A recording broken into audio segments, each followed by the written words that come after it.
North Melbourne, Tuesday, Collingwood and Essendon. Hope you've enjoyed it tonight. Let's hope Shaun Rehn's okay. Good night.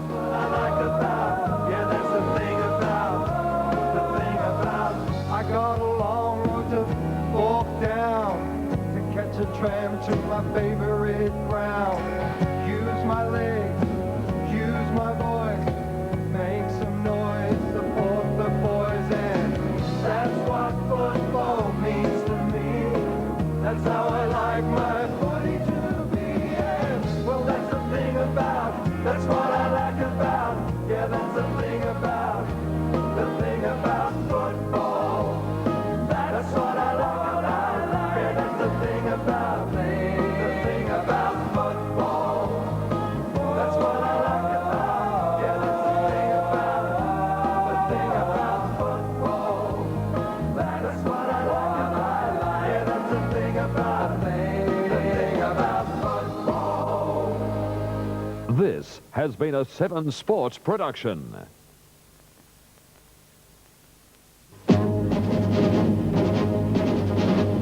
Graham Goodings and Jane Doyle. 7 Nightly News.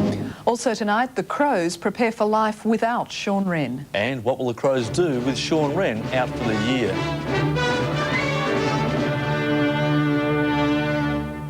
Good evening. If the Crows are going to achieve anything this year, they'll have to do it without star ruckman Shaun Rehn.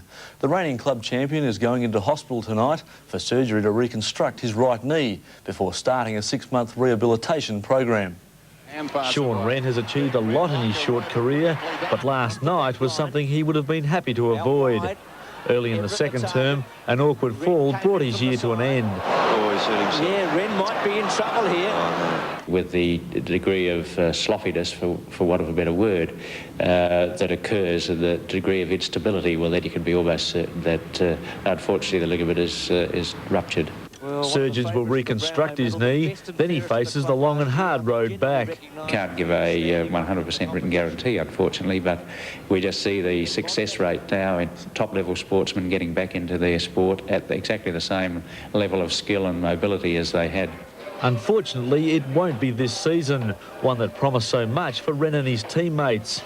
His injury clouded what was otherwise a workmanlike win over an underdone St Kilda. When you're under the heat a bit, and we were having lost the first 2 games, it makes it pretty difficult. So all in all, we'll take the 4 points and start to work towards building a better team game.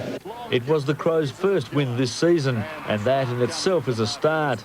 With Rehn missing, it's now up to the remaining players to provide the spark, and Andrew Jarman was one who did that last night. Yeah, he's in pretty good nick at the moment, and whether he's in the midfield or up in the forward line, he certainly adds a bit of spark to the team, and we probably need that at the moment. For the second week in a row, Melbourne has let a big lead slip, this time Essendon storming home to victory.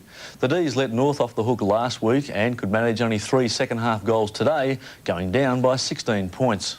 It was a bone-crushing start with the Demons desperate for a first-up win. Put the whistles away. Nobody was prepared to concede ground. Oh, it comes through like the spirit of progress. And then The Demon forward line were in control early, with Gary Lyon again proving a handful for the Dons. Todd Viney had a lively first half, culminating in having his number taken for felling Michael Long, which led to a fraying of tempers and an inspired Long. Can he get past? Yes, he can. A la 1993. Michael Long goes for goal and pops it through. But at the long break, it was an inspired Melbourne who looked set for victory. Viney left the ground early in the third quarter, and with Fraser closing Tingay down on the wing, the Bombers started to claw their way back. Luke Norman took the mark of the day, but missed the chance to settle the D's. While the Dons kept rolling on, Long was inspirational for the Dons, while skipper Lyon, with his 6th, was setting the example. But the momentum had shifted, and when Olrenshaw found Buick, his 3rd gave them the lead. And they weren't about to surrender it. The Bombers kicking 8 of the last 9 goals to keep their unbeaten record intact.